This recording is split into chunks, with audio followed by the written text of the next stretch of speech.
Hello my dear friends, आज हम discuss करने जा रहे हैं बीएसएन नर्सिंग एनटीएस 2011 का जो हमारा फिजिक्स का पोर्शन रिमेनिंग था वो हम इस लेक्चर में कवर करेंगे। तो स्टार्ट करते हैं अपना lecture. In electric kettle of 500 watts rating boils a certain quantity of water in 5 minutes। यहाँ पे लिखा हुआ है मिनट्स, आपने ध्यान करना है। The heat which is generated by boiling this water is.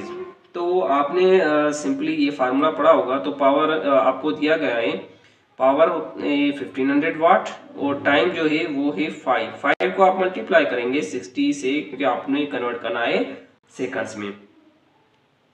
तो आपने पढ़ा होगा एनर्जी जो होता है, एनर्जी और वर्क जो होता है वो हम सेम कंसिडर करते हैं। तो हीट जो है वो एनर्जी है, तो आपने एनर्जी फाइंड करना है यानी वर्क फाइंड करना है। तो सिंपल फार्मूला होता है power is equal to energy by time. तो इस फार्मूले की मदद से आपने सॉल्व करना है। पावर को जब हम मल्टीप्लाई करेंगे टाइम के साथ तो हमें सिंपली एनर्जी मिल जाएगा यानी हीट मिल जाएगी। तो 1500 को हम मल्टीप्लाई करेंगे 60 को मल्टीप्लाई करेंगे 3 को 300 का आंसर आएगा। और जब हम इसको आपस में मल्टीप्लाई करेंगे तो ये आपने सिंपली ट्रिक के थ्रू आपने मल्टीप्लाई करना है। ये जो लास्ट जीरोस हैं आपने वो निकाल देने पहले 4 जीरोस, और उसके बाद 15 और 30 को आपस में मल्टीप्लाई करना है तो 45 आएगा। और जब हम इसको राउंड ऑफ करेंगे तो यहाँ पे पॉइंट आएगा 45 इंटू 10⁴ आंसर आएगा। तो इसका करेक्ट आंसर हुआ ए ऑप्शन इज करेक्ट। उसके बाद है question number 2। A force which is experienced in a magnetic field depends upon। Force का आपने ये इसका फार्मूला पढ़ा होगा, F is equal QVB sin theta. तो इसमें जो डायरेक्टली प्रोपोर्शनल है वो charge velocity of the charging moving particle और B is the magnetic field. तो इसका जो ऑप्शन करेक्ट होगा वो होगा D. A coil of 600 turns is threaded by a flux of 8 into 10⁻⁵ होगा यहाँ पे Webers। If the flux is reduced to 3 into 10⁻⁵, यहाँ पे भी होगा Webers in 0.015 second. The average induced EMF is। तो इसका मैं आपको सिंपल फार्मूले की मदद से समझाता हूँ। इसका जो फार्मूला होता है वो होता है इंड्यूस्ड EMF का, वो होता है -n delta phi by delta t. Delta phi जो यहाँ पे है वो है चेंज इन फ्लक्स। तो ये जो इमेज जब हम इस फार्मूले में पुट करेंगे वैल्यूज तो 600 यहाँ पे आएगा, और उसके बाद जो यहाँ पे है वो चेंज इन फ्लक्स है, और आपने ये फाइंड करना है इसे। ये जो 8 into 10⁻⁴ है इसको सब्ट्रैक्ट करना है इससे, और इसका आंसर आएगा 5 into 10⁻⁻⁵। ठीक है, 5 into 10⁻⁻⁵। उसको डिवाइड करेंगे 0.015 के साथ। तो आपने सिंपल ट्रिक की मदद से, शॉर्ट ट्रिक की मदद से सॉल्व करना है। तो इसको हम राउंड ऑफ करेंगे तो 6 into 10⁻² आएगा और 5 into 10⁻⁻⁵ आएगा। और जब हम नीचे वाले को राउंड ऑफ करेंगे तो इसका आंसर आएगा 15 into 10⁻⁻3। जब हम किसी पावर रेस्ट को मल्टीप्लाई करते हैं तो हम इनके जो पावर्स होते हैं मल्टीप्लिकेशन में हम या सब्ट्रैक्ट करते हैं या ऐड करते हैं, और जब किसी चीज को हम डिवाइड करते हैं तो उस केस में हम सब्ट्रैक्ट करते हैं। तो इसमें यहाँ पे ऐड करेंगे तो 2 यहाँ पे प्लस का है और ये जो है माइनस का है 5। तो हम जब इसको सॉल्व करेंगे तो ये आएगा 5 into 3 30 आएगा, और ये जो आएगा वो आएगा 10⁻⁻3। और 10⁻ नीचे हमारा 15 है, उसके साथ 10⁻⁻3 है। तो ये जो होगा वो सिंपली कैंसिल हो जाएगा, और यहाँ पे 1 इस पे आएगा और यहाँ पे 2 आएगा। तो इसका जो करेक्ट आंसर आया वो इंड्यूस्ड EMF का आया -2 वोल्ट। ठीक है, तो इसका जो करेक्ट आंसर है वो है ए। Which of the following work on the principle of Wheatstone bridge? तो इसका जो करेक्ट आंसर होगा वो होगा all of the above। The sinusoidal wave form can be varied by using which of the following parameters? Sinusoidal wave कहते हैं जो कोई वेव मूव कर रही हो, ट्रेवल कर रही हो, तो उसके लिए यूज करते हैं टर्म साइनोसॉइडल का। तो ये एक साइनोसॉइडल वेव है ये डिफर करती हैं, एक तो एम्पलीट्यूड में और एक करती है फ्रीक्वेंसी में। फ्रीक्वेंसी क्या होती है, कितनी वेव्स बनती है इन 1 सेकंड, इसको हम कहते हैं frequency.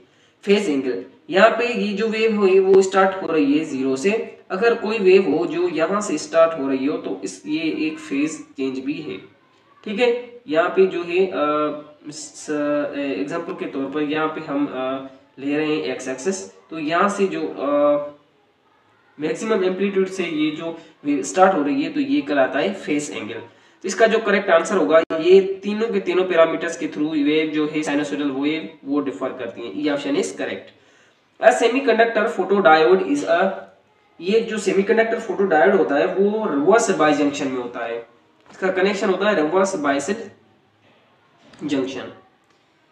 The speed of light is very nearly equal. Speed of light जो है एक कांस्टेंट है, आप चाहे वैक्यूम में हो आप चाहे किसी मीडियम में हो, इसका जो वैल्यू आएगा वो कांस्टेंट ही आएगा, 3 × 10⁸ metre per second.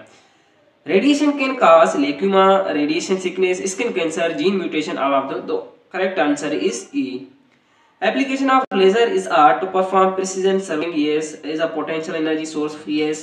For telephone communication along optical fibers, yes. For precision cutting of metals and other metals, E option is correct. A nucleus consists of 11 protons and 12 neutrons. The conventional symbol of the nucleus is, ये जो protons है ये show करते हैं atomic number को, और proton और neutron को जब हम ऐड करते हैं तो ये जो नंबर आता है वो कहलाता है एटॉमिक मास नंबर। ठीक है, तो कोई भी एलिमेंट हो उसके जो हम सब स्क्रिप्ट में लिखते हैं यहाँ पे वो लिखते हैं एटॉमिक नंबर या नंबर ऑफ प्रोटॉन्स, और यहाँ पे जो सुपर स्क्रिप्ट में लिखते हैं यहाँ पे लिखते हैं number of proton plus number of neutron equal है 23 के। तो ये जो एटॉमिक नंबर और number of atomic mass number है ये होता है सोडियम का, तो हमारा जो ऑप्शन करेक्ट है वो है C. The dimension of acceleration are, acceleration का डायमेंशन आप सिंपली निकाल सकते हैं इसके फार्मूले से। एक्सीलरेशन का फार्मूला होता है change in velocity with respect to time, तो वेलोसिटी का होता है length by time into time, ये change in velocity per unit time है, तो इसका जो आएगा डायमेंशन वो आएगा LT-2। B option is correct. All of the following is are scalar quantities except, ये जो दिए गए हैं सारे स्केलर क्वांटिटीज हैं एक्सेप्ट फोर्स के। फोर्स जो है वेक्टर क्वांटिटी है, फोर्स किसी ना किसी डायरेक्शन में ही लगाई जाती है। क्वेश्चन नंबर 10 है R and R are two position vectors making an angle θ1 and θ2 with position x axis respectively. Their vector product is R1 4 cm, R2 is 3 cm and theta is 90 degree and θ2 is θ1 is 30 degree, θ2 is 90 degree। अगर आपको इस type के questions दिएंगे तो आपने सिर्फ एक आपको formula बता रहा हूं, उस फार्मूले को ही अप्लाई करना है तभी आप आंसर निकाल पाएंगे। तो ये कैसे है, R1 इज द एक पोजीशन वेक्टर है, इसको मल्टीप्लाई करेंगे, इसका प्रोडक्ट आपसे पूछा गया है, देयर प्रोडक्ट वेक्टर प्रोडक्ट, तो R2 को हम इसके साथ मल्टीप्लाई करेंगे और इसका जो इक्वल होता है ये वो होता है R1 cross R2 sine delta theta के बराबर। डेल्टा थीटा आप कैसे फाइंड करेंगे वो भी मैं आपको बताइए, आपने फार्मूला जो है वो ज़हन में रखना है या आपने नोटबुक में नोट कर देना है, ये बहुत ही इंपॉर्टेंट फार्मूला है। ऑल टाइप ऑफ इस टाइप के जो भी क्वेश्चन होंगे ना वो इस फार्मूले से एग्जैक्टली सॉल्व हो जाएंगे। तो सिंपली फार्मूला पुट कर रहे हैं, R1 जो है वो 4 सेंटीमीटर है, R2 जो है वो 3 सेंटीमीटर है। आपने डेल्टा थीटा किसे फाइंड करना है, जो मैक्सिमम हो, बड़ी थीटा हो, बड़ी एंगल हो, उनमें से उसको सब्ट्रैक्ट करना है छोटी से, यानी 90 को हम सब्ट्रैक्ट करेंगे 30 से तो हमें आएगा आंसर 60 डिग्री। तो यहाँ पे हम 60 डिग्री पुट करेंगे, साइन 60 डिग्री बराबर होता है √3/2 के, तो 4 × 3 होता है 12, इसको जब हम मल्टीप्लाई करेंगे √3/2 से तो 6, यहाँ पे जो करेक्ट आंसर आएगा हमारा वो आएगा 6/3। तो कौन सा ऑप्शन करेक्ट है, 6/3, B option is the correct. तो इस पे हमारा होता है लेक्चर कंप्लीट, मिलते हैं नेक्स्ट वीडियो में।